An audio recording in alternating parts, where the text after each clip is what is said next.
Hey guys, what's up? Sarah here at Fisher Price Ranch, and today we are going to be drawing blood on two of our goats. Now, these goats were treated for ovarian cysts. They were not getting pregnant. They were consistently going into heat. One of them actually was pregnant, but she miscarried. So we decided to treat them for that, and then we rebred them after the treatment. And it's been about 6 weeks since then. So we are going to draw blood today and send the blood to the lab to have it tested for pregnancy. As you can see, we got a snowstorm last night. All the goats are kind of enjoying it. Some of the babies. Let's get started. So today we are going to be drawing blood on JCP Hold'em's Brownie. She's our really big girl. We've been wanting kids out of her since we got her. It's been about a year that we've had her and we've not had a single kid out of her yet. So we're hoping that since she's been treated, that hopefully she is taken, and we will be expecting, if the blood tests come back positive, kids from her in May. Now the other doe is Coconut Cream. We got her as a baby. She's had a pretty rough life. She was shipped from Washington. That's her there, the big white one. And her shipment went a lot longer than expected. Bad shippers. So definitely be careful who you use to ship your animals. I believe she's no longer a shipper. I've had many friends that have had issues with this lady. So anyway, she did make it, her and her brother. They didn't grow for a long time. They were stressed, but they've made a recovery from that. Rocky Road is her half brother. And then our old dog, he started to lose it mentally, and he actually attacked this poor girl. She almost died. She had about 3 dozen bite wounds. I had to give her stitches, and it took her many, many months to recover from that. And then, after she was healthy from that, we finally got her bred. She got pregnant, and at about 3 months, she miscarried. So I'm not sure why she miscarried. It could be a number of things. We went ahead, since the other doe was being treated for ovarian cysts, we went ahead and treated her just in case, since I had the supplies. And then we rebred her. Now, she got bred, and then like 2 days later she showed signs of heat again, but I didn't put the buck with her because I was kind of giving up. It was getting late in the year for breeding. But then of course she has not shown signs of heat since then. So I don't have high hopes for her being pregnant at this time, but it would be nice because she was last bred with our boy that we lost, Bear Claw. So it would be really nice if she was pregnant, but I'm not having high hopes for her.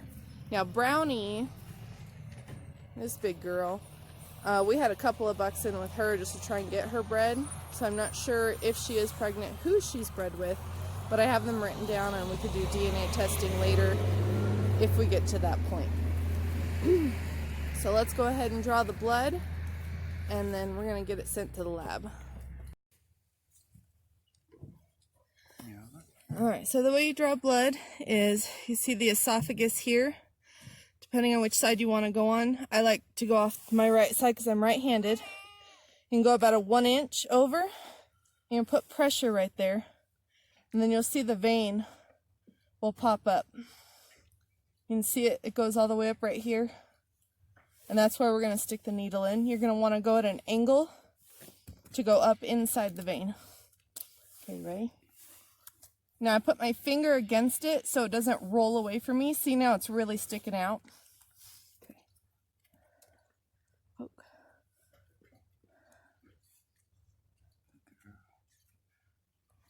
Easy.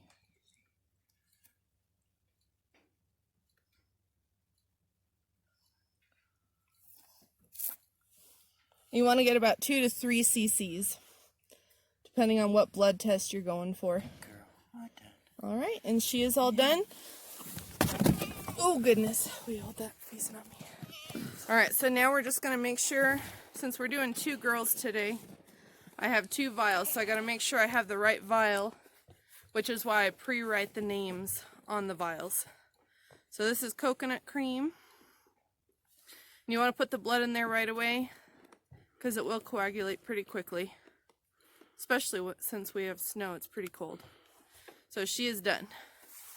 Okay. Alright, so we're going to do the same thing on this doe. New needle. And we're just going to go right from her esophagus over one.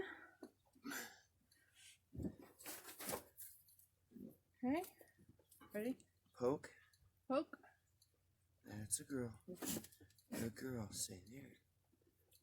Doing good. Doing good. Almost.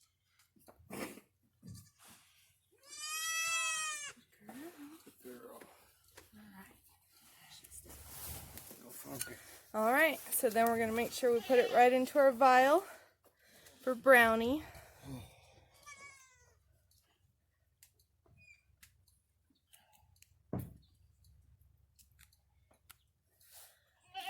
And we're all done. Now we're just going to send it off to the lab and wait for results.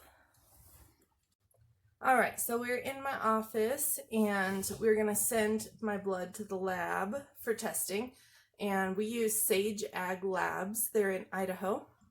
And I've been using them for years. Haven't had any issues, so I really like that lab. Very, very easy. So I'm going to go over how they want it shipped. But you got to fill out the paperwork. You know, I pay for it, prepay online, and so I'll go ahead and go over what I do. Alright, so first off, when you send in blood, you want to send them in the red top tubes. Now, you can get these from like Jeffers Pet Supply, Valley Vet, any livestock place online, and so we have those. Now, when you ship them, they want them rubber banded. So we're going to take, they say you can do up to like 10 vials at a time. So we're going to rubber band these. That way they stay together, less likely that they'll get broken. And then in case these break, they want you to wrap them in enough paper towel that it will soak up the blood so it doesn't make a mess. This also is nice because it'll pad the glass so it's less likely that they will break. So I usually put a little bit of extra. And then we're going to put it in a Ziploc bag. Now everything has to go in a Ziploc bag separately.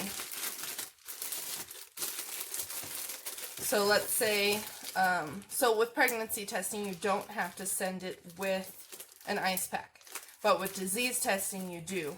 So you'd have your own Ziploc with the ice pack. Since we're just doing pregnancy tests, I don't need one. Then I also have a Ziploc with my form that I filled out. I'll really quickly go over that. So I've already prepaid. Fill out all your information here for the farm, your address, things like that. And then down here, you're going to fill out exactly the same name that you wrote on the vial. You're going to write that on the piece of paper. And then they are however many days past being bred. And then when you prepay, you can write your order number here. That way they can find it. So that's that. And it goes in its own separate bag. This is in case, you know, like the vial breaks, blood gets everywhere. It doesn't soil any paper, that kind of thing.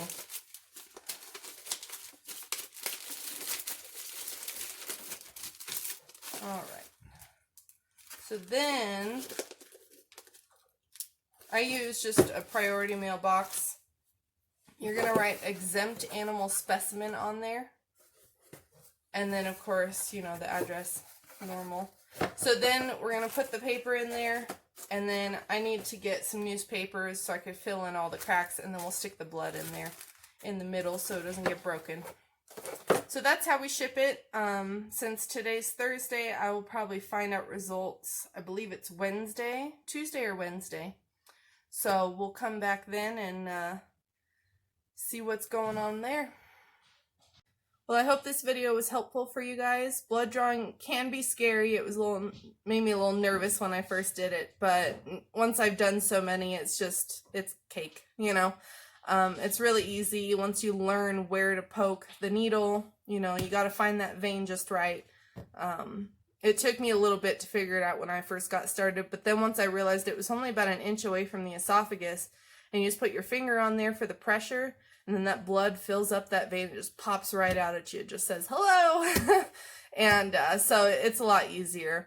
So anyway, we'll see you guys next time. Make sure to subscribe to our channel. Click the button below, and we'll be posting more educational videos.